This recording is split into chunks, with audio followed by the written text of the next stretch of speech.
Hi అండి, last వీడియోలో చెప్పాను కదా సాఫీకి ఒక రెసిపీ ట్రై చేస్తానని. దానికి సంబంధించింది ఈ వీడియోలో డీటెయిల్డ్గా మీకు ఎక్స్ప్లెయిన్ చేస్తానండి.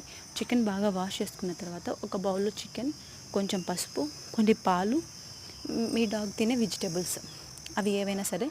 సాఫీ పర్టికులర్గా క్యారెట్, బీన్స్ మాత్రమే తింటుంది. బీన్స్ నాకు అవైలబుల్ లేవు, సో అందుకని నేను వేయలేదు.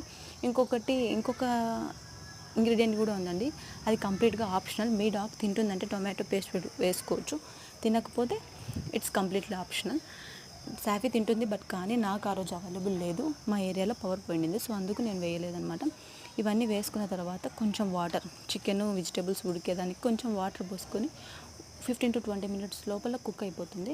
కుక్ అయిన తర్వాత వాటరిష్గానే ఉన్నప్పుడు కొంచెం ఒక చిటికెడు ఉప్పు వేసుకుంటే, చాలా ఎక్కువ వద్దు, ఒక చిటికెడు ఉప్పు వేసుకొని దించేసుకోవాలి. బాగా చల్లారిపోయిన తర్వాత చేతితో స్మాష్ చేసి మీ డాగ్కి పెట్టేయడమే. ఇన్ కేస్ ఇంకా మీ డాగ్ ఎక్కువగా తినాలనుకుంటే డాగ్ ఫుడ్ ఉంటాయి కదా, పెడిగ్రీ, రాయల్ కెనెన్ ఇలాంటివి, సో అది వేసి దానిపైన ఈ రెసిపీ వేసి చూడండి, ఫుల్గా బాగా తింటాయండి. ఎంతలా తింటాయంటే మీరే చూస్తున్నారు. సాఫీ ఈ వీడియోలో నేను చేసిన రెసిపీ ఎంతలా ఎంజాయ్ చేసింది అనేది మీరే చూస్తారు. లాస్ట్ వరకు చూడండి, మీకు తెలుస్తుంది ఎంతలా తినిందంటే బౌల్ కూడా వదిలిపెట్టలేదు.